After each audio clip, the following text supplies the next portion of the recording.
The night I thought my life was falling apart began with hundreds of people clapping for me. The room was filled with expensive suits, sparkling dresses, cameras, and people calling my name. Everyone thought I was the luckiest woman in the world. But what nobody knew was that behind my smile was a heart that felt completely empty.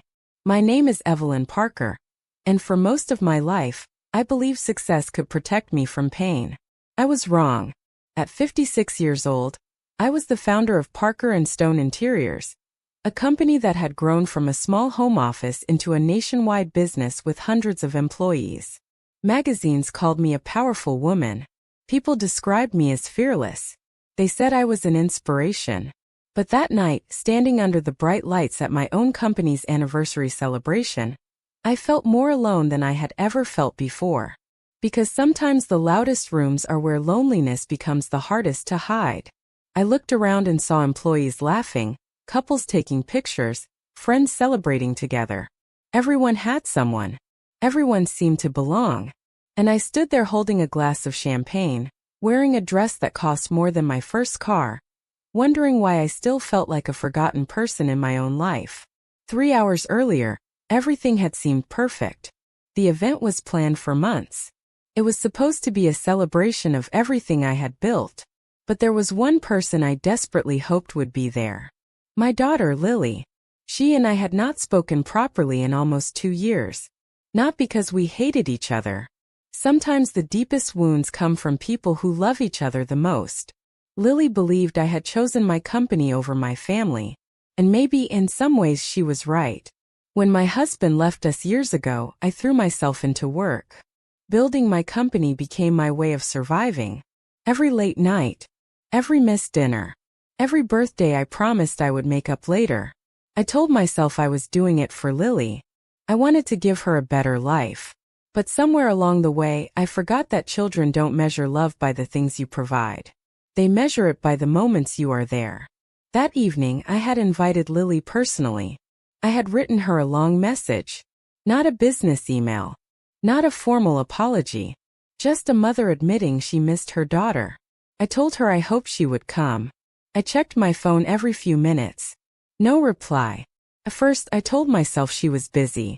Then I told myself she was running late. Then after 2 hours I stopped making excuses. She wasn't coming. I walked away from the crowd and found a quiet corner near the back of the ballroom. I tried to hold myself together. After all, I was Evelyn Parker, the woman who negotiated million-dollar deals. The woman who handled problems everyone else was afraid to face. But that night I wasn't a CEO. I wasn't a business owner. I was just a mother waiting for her daughter. And she never arrived. I wiped away a tear quickly before anyone noticed. I hated that moment. Not because I was crying, but because after years of being strong for everyone else, I finally realized I had no idea who would be strong for me. That was when I noticed an older man standing near the entrance. He wasn't dressed like the guests. His suit was simple. His shoes looked worn. He was holding a small tray of empty glasses because he was helping the event staff clean up. I had seen him earlier but never paid attention. Most people didn't. He was the kind of person everyone walked past without seeing. But then something happened. He looked directly at me. Not at my expensive dress. Not at my company badge. Not at the woman everyone thought they knew.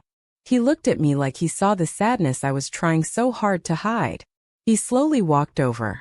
I immediately straightened my posture. The old habit came back. The CEO mask. The one I had worn for decades. "Excuse me," he said softly. I forced a polite smile. "Yes." He looked toward the crowd and then back at me. Then he asked something I never expected. "Are you celebrating tonight? Or are you trying to convince everyone that you are okay?" His words froze me. Nobody had ever asked me that before. People always asked, "How is business? How much did the company grow? What's your next goal?" But nobody asked if I was okay. I looked away. "I don't know what you mean," I replied. He smiled gently. Most people say that when they don't want to admit the truth. For some reason I didn't feel offended. Maybe because he wasn't judging me. He wasn't trying to fix me. He was simply noticing me. I looked at his name tag. Thomas Reed. Do you always talk to strangers like this? I asked. He laughed quietly. Only when I think they need someone to. That sentence stayed with me. Because the truth was, I did need someone. For the first time in years I stopped pretending. My daughter didn't come tonight, I whispered. Thomas didn't interrupt. He just listened. And sometimes listening is the kindest thing a person can give. I built this entire life, I continued. A successful company. A beautiful home. Everything people dream about. My voice became quieter. But somehow, I lost the person I was trying to build it all for. Thomas looked down for a moment. Then he said something that changed the way I saw my entire life. Maybe you didn't lose her. Maybe both of you have just been standing on opposite sides of the same hurt, waiting for someone to open the door. I felt my eyes fill with tears, because deep down I knew he was right. But before I could answer, Thomas reached into his pocket and pulled out a small photograph. It was a picture of a young woman smiling beside him. "This is my daughter," he said. I smiled. "She's beautiful." Thomas nodded. She was. The room suddenly felt quieter. I noticed the sadness in his eyes. "What happened?" I asked softly. He took a deep breath. "She passed away 3 years ago." My heart sank. And then he told me something I never expected. The reason he was at my celebration that night wasn't because he worked there. It wasn't because he was invited. He had come because he had a connection to my company that I knew nothing about. And when he revealed the truth, I realized my entire understanding of the past was about to change. Because the stranger standing in front of me wasn't just someone who noticed my sadness. He was someone who had been carrying a secret connected to my family for years. For a few seconds, I couldn't speak. I looked at Thomas, trying to understand what he meant. A stranger I had met only minutes ago was telling me he knew something about my family. Something I didn't know. "What do you mean?" I asked quietly. Thomas looked around the room before answering. "I wasn't sure if I should tell you tonight." His voice became softer. "But after seeing you standing there alone, I realized maybe this was the right moment." My heart started beating faster. "What is it?" He reached into his jacket and carefully pulled out an old envelope. The paper was slightly worn, like it had been opened and closed many times. "This belonged to your daughter." My hands froze. "Lily." He nodded. I stared at the envelope. My daughter's name was written across the front in handwriting I recognized immediately. A handwriting I had seen on birthday cards, school notes, and little drawings when she was a child. I looked at Thomas with confusion. "How do you have this?" He took a deep breath. "Because my daughter was Lily's college roommate." The entire room seemed to disappear. Suddenly, the music, the conversations, and the laughter around me became distant. "My daughter, Emily, and Lily became close friends," Thomas explained. "They shared an apartment during their final year. They talked about everything." I held the envelope tightly. Why would Emily have this? Thomas looked down. "Because Lily wrote it after your last argument." My chest tightened. The last argument. The one I had replayed in my mind hundreds of times. 2 years earlier, Lily had told me she felt like she grew up without a mother. She said she remembered my business meetings more than she remembered family dinners. I became defensive. I told her everything I did was for her. She cried. I got angry. And those were the last words we exchanged. After that, silence took over. "I found this after Emily passed away," Thomas continued. "She had kept it because Lily asked her not to send it until she was ready." I looked at him. Until she was ready for what? Thomas looked directly into my eyes. "Until she was ready to talk to you again." My hands started shaking. I opened the envelope slowly. Inside was a letter. A letter from my daughter. My eyes moved across the first few lines.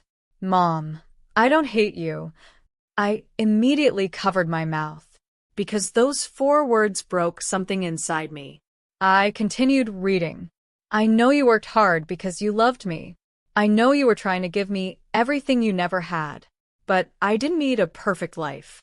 I needed more moments with you. Tears rolled down my face. Not the kind of tears I tried to hide. The kind that come when your heart finally admits what your mind has been avoiding. The letter continued. I miss you. I miss talking to you. I miss the mother who used to dance with me in the kitchen when I was little. I closed my eyes because I remembered that. I remembered holding her tiny hands while we danced to old songs on Saturday mornings. Before deadlines. Before meetings. Before success became more important than happiness. Thomas quietly said, "She never stopped loving you." I looked at him. Then why didn't she come tonight? He hesitated. Because she was afraid. Afraid of me? He nodded. Afraid that after all this time, things would still be the same. That sentence hurt more than anything. Because I realized something painful. I had spent 2 years waiting for my daughter to apologize. But maybe she had been waiting for me to reach out first. The next morning, I did something I hadn't done in years.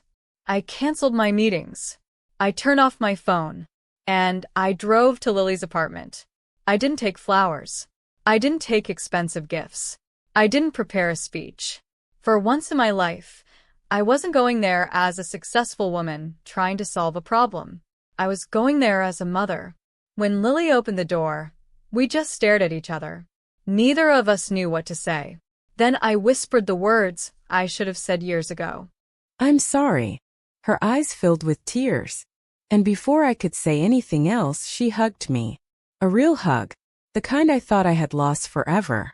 We stood there holding each other, crying like two people who had been waiting years for that exact moment. That day wasn't magical. It wasn't perfect. We didn't suddenly forget every painful conversation. Healing doesn't happen that way. Sometimes healing is simply two people choosing to stay, choosing to listen, choosing to try again. Over the next few months, Lily and I slowly rebuilt our relationship. We had coffee every Sunday morning. We talked about the past. We talked about our mistakes. We laughed about old memories. And sometimes we cried. But for the first time in years, we were honest with each other. And strangely enough, the person who helped bring us back together was someone I had never known before. Thomas, the man everyone ignored at my company celebration. The man who wasn't wearing an expensive suit. The man who wasn't there to impress anyone. He was simply someone who understood what it felt like to lose time with someone you love. A year later, I invited Thomas to my home for dinner. When he arrived, Lily hugged him immediately. She knew what he had done. She knew that without him, our story might have ended differently. During dinner, Thomas looked around my home and smiled. "You know," he said, "I think your daughter was always waiting for you." I smiled. "And I think you were always waiting for someone to remind you that you mattered too." He laughed. Maybe we both needed that reminder. That night, after everyone left, I sat alone in my kitchen. But this time I wasn't lonely. There is a big difference between being alone and feeling alone. For years, I had everything people thought they wanted. Money, success, recognition. But I had forgotten the most valuable things in life cannot be bought. A conversation, a second chance, a person who notices when you are silently hurting.